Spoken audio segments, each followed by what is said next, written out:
sou Kleber Guedes, vamos iniciar mais uma aula de língua portuguesa.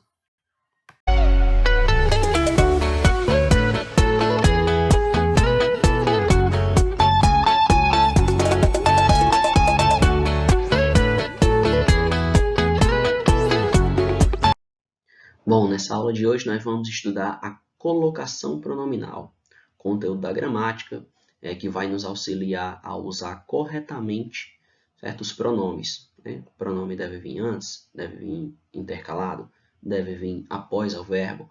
Então hoje a gente vai estudar essa colocação pronominal e nós vamos ver que no nosso dia a dia, falando, a gente comete erros que a gente imagina que está falando correto, quando na verdade, gramaticalmente, a gente está cometendo alguns erros. Então vamos lá. Então, como é de praxe nas nossas aulas, a gente vai diretamente para a teoria, para depois analisar os exemplos. Então, colocação pronominal é a posição que os pronomes pessoais oblíquos átonos ocupam na frase em relação ao verbo a que se referem. Lembrem-se, os pronomes oblíquos são aqueles que vêm com o hífen antecedendo-os. A gente vai ver exemplos já já. Então, estão aqui os pronomes oblíquos átonos, que são usados sem preposição. Primeira pessoa do singular, que no caso é eu. Nós usamos o pronome oblíquo me para referir-se à primeira pessoa.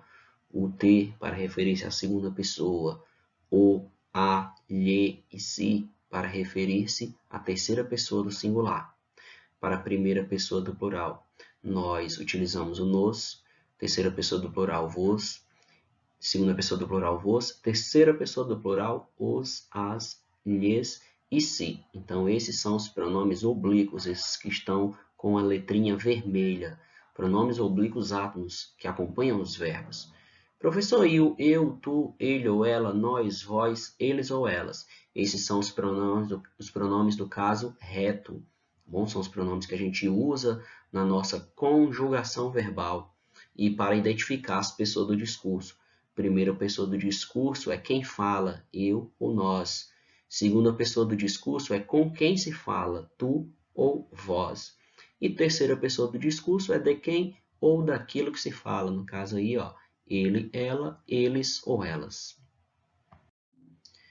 Vamos observar a colocação pronominal nesse trecho, um texto da Clarice Lispector. Os pronomes oblíquos eles estão aí destacados, em negrito. Bom?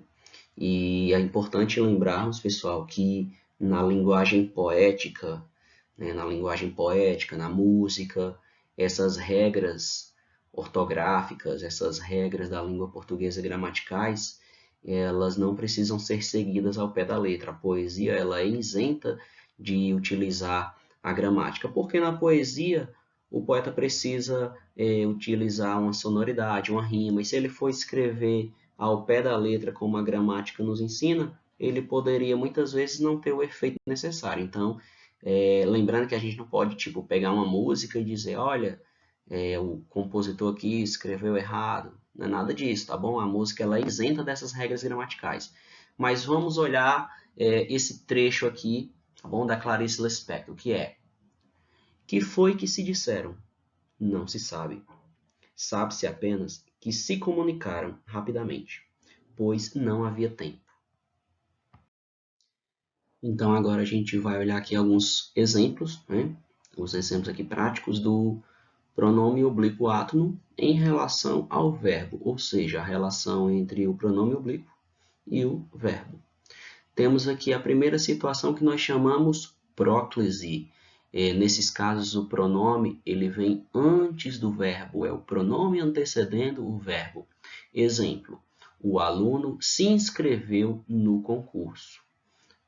Inscrever-se aqui é a ação verbal, certo? Eu me inscrevi, assim por diante na conjugação verbal. Percebam que o pronome oblíquo se ele está vindo antes do verbo. Pronome antes do verbo, pronome oblíquo. Segunda situação que nós temos é a mesóclise. Nessa situação, o pronome ele vem no meio do verbo, ou seja, ele vem intercalado ao verbo. Exemplo: oferecer-te-ia uma nova oportunidade. Vixe, professor, que estranho, e tá certo isso? Nunca vi ninguém falando assim. É uma linguagem mais utilizada por pessoas de um nível intelectual um pouco mais elevado, certo? Por professores acadêmicos, juízes. É uma linguagem mais utilizada no meio jurídico, então não é comum você encontrar as pessoas falando assim no nosso dia a dia, e até por isso que a gente pode até imaginar que essa linguagem esteja errada, mas é uma linguagem correta, faz parte do mais alto índice culto da língua portuguesa, tá bom? Uma linguagem culta, uma linguagem erudita, que gramaticalmente, né, tá correto, a gente tem que saber as regras gramaticais. No nosso dia a dia, né, falando, a gente não necessariamente precisa utilizar essas regras. E, por último, nós temos a ênclise, que é o pronome pós-posto ao verbo. O que é um pronome pós-posto? É o pronome que vem após o verbo. No caso, eu tenho aqui, ó, o cadete avisou-nos de uma mudança do desfile, né? O cadete avisou-nos da mudança do desfile. Perceba que avisou-nos, avisou é o verbo, e o nos veio com o hífen acompanhado depois do verbo. Pronome depois do verbo nós chamamos de ênclise. Então vamos por partes. Próclise. Em relação ao verbo, os pronomes oblíquos átonos podem ocupar 3 posições. Antes do verbo nós chamamos de próclise. Use a próclise quando o verbo estiver precedido de pronomes. Estes são os rapazes que se candidataram. Qual é aqui a minha ação verbal? Candidataram. Candidataram é o meu verbo e antes do verbo eu tenho o meu pronome. Bom? Então, quando o verbo estiver precedido de pronomes, certo? No caso aqui, ó, do que, é por esse motivo, né? Por conta desse termo que eu tenho que usar o se, que se candidataram. Essa é a pronúncia correta. Então, pronome antes do verbo, próclise. Segunda situação é, quando o verbo estiver precedido de advérbios. Nunca te esquecerei. Esquecerei é o meu verbo, tá bom? E prestem atenção que eu tenho aqui o termo nunca. O que acontece aqui com o termo nunca? O termo nunca é uma palavra negativa. O não, o nunca, eles são advérbios negativos. E o que acontece? Eles puxam o pronome oblíquo para próximo deles, tá bom? Então, não te esquecerei, nunca te esquecerei. Advérbios negativos, eles puxam o pronome oblíquo e o ti para perto deles. E temos aqui a nossa última situação, o nosso terceiro caso aqui dessa parte do slide, que é quando o verbo estiver precedido de conjunções subordinativas. Se você não lembra o que são conjunções subordinativas, elas são conectivos, termos que servem para ligar as orações. Ó, espero que lhe deem o cargo. Então, nós temos aqui uma oração principal ligada a uma oração subordinada. Tá bom? Nessa situação aqui, espero que lhe deem, o verbo é deem, e o pronome oblíquo é o lhe, certo? Como antes dele aqui, ó, tem uma conjunção subordinativa que, então eu tenho que dizer que lhe deem. Fica a forma correta de pronúncia desse termo aí, dessa próclise. Também usamos próclise nas orações optativas. Optativas é porque elas exprimem um desejo. Olha, Deus te abençoe. Né? Estou desejando que você seja abençoado. Então, desejo. Então, antes do verbo abençoe, eu utilizei um pronome oblíquo, ti. Também com um gerúndio precedido da preposição em. Professor, não lembro o que é gerúndio. Gerúndio são aqueles verbos que terminam com NDO. Cantando, por exemplo, primeira conjugação. Correndo, segunda conjugação. Partindo, terceira conjugação. Ando, endo, indo. Verbos que terminam com NDO. Então, nós temos aqui, ó, em se tratando de relógios, prefiro os suíços. Então, aqui eu tenho um verbo no gerúndio. Então, antes desse verbo no gerúndio, eu utilizo o pronome oblíquo se tratando. Também temos próclise, né, que é pronome antes do verbo, quando eu tiver com o infinitivo pessoal. Temos aqui, ó, por se encontrarem no local, foram acusados. Então, se encontrarem, o meu pronome está vindo antes do meu verbo, certo? Também verbos no infinitivo são aqueles verbos que terminam com AR, ER e R, tipo cantar, correr, partir. Bom, na colocação pronominal, depois que nós estudamos a próclise, a gente já viu praticamente 90% do conteúdo, por conta de que a ênclise e a mesóclise, elas têm muito poucas regras, certo? A próclise é a que tem mais regras. Vamos ver aqui como a ênclise ela é bem simples, ó. Ênclise. Em relação ao verbo, os pronomes oblíquos átonos podem ocupar 3 posições. Depois do verbo chama-se ênclise. Então, a primeira que a gente estudou, pronome antes do verbo, é a próclise. E agora, pronome depois do verbo é a ênclise. Então, a regra geral da ênclise ela diz o seguinte, ó, com exceção de verbos no futuro, a gramática determina o uso da ênclise. Então, mostre-me o novo documento. Uma situação aqui é porque é o seguinte, ó, eu não posso começar uma oração, eu não posso começar um período com pronome oblíquo. Então, por exemplo, ó, me mostre o novo documento. Tá errado. Professor, mas eu falo assim, me ajuda, me mostre. Tá errado, tá bom?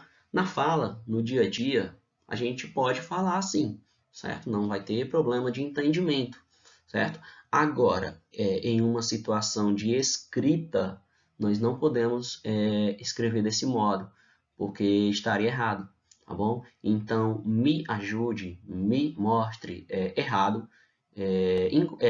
incorreto começar uma frase, começar um período com pronome oblíquo, tá bom? Então, o correto é mostre-me, o correto é ajude-me, tá bom? Segunda opção nós temos aqui na segunda frase. O general entregou-lhe a decoração. O general entregou-lhe a condecoração.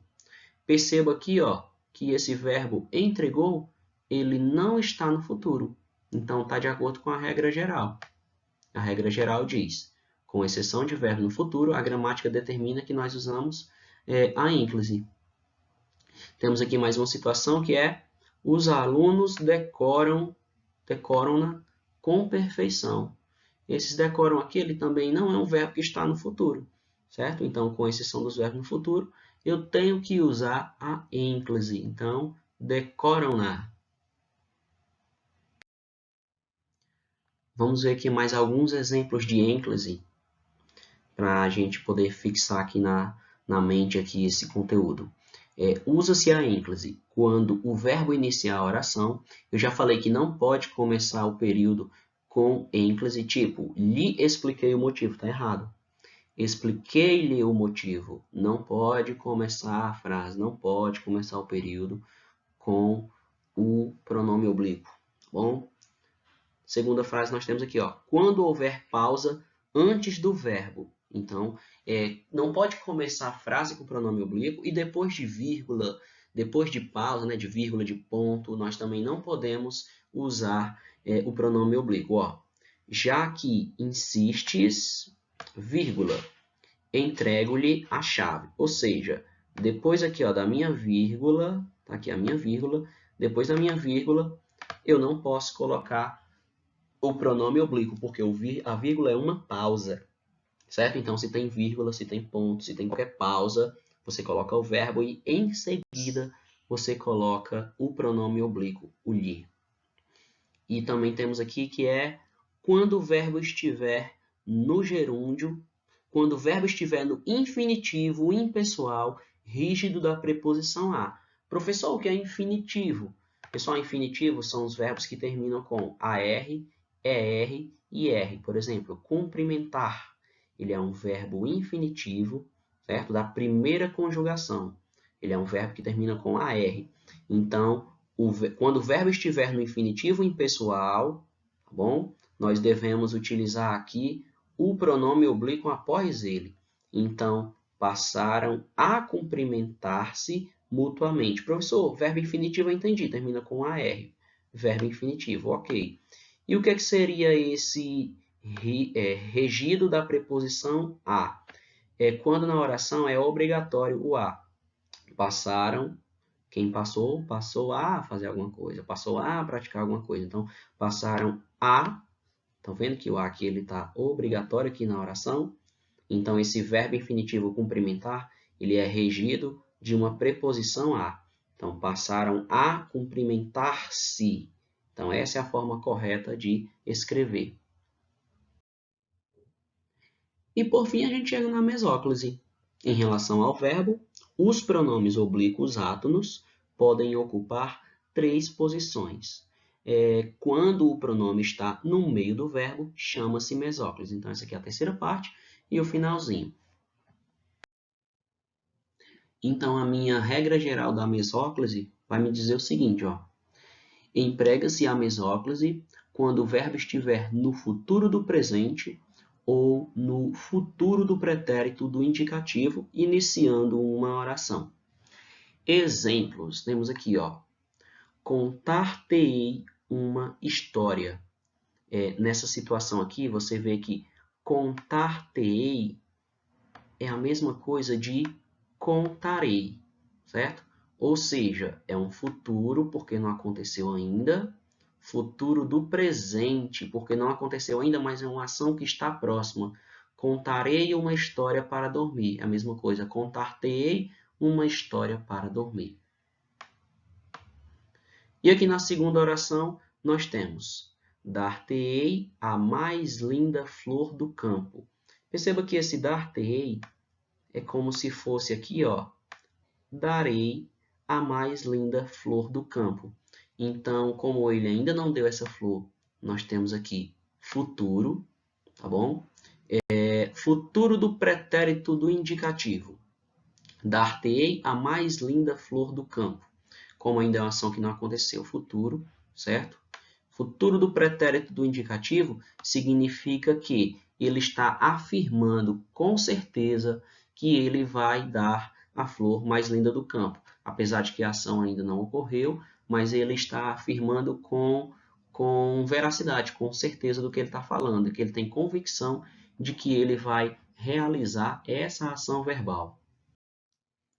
Então, para fixar na nossa mente, usa-se a mesóclise com o futuro do presente, lembrar-me-ei o motivo, e também com o futuro do pretérito, dir-se-ia ser coisas de crianças.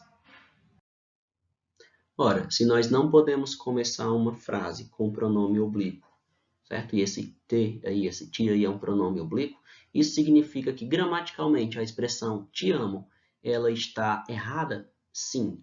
Gramaticalmente, né? Ela está errada. De acordo com as regras da colocação pronominal, eu não posso começar uma frase com pronome oblíquo. Porém, no dia a dia, né, já falei, a gente pode utilizar esse termo, mas gramaticalmente essa expressão aqui, ó, te amo demais, ela está incorreta, né? Agora o seu coração ficou partido, né, pessoal? Mas agora a gente já sabe a utilização correta dos pronomes oblíquos.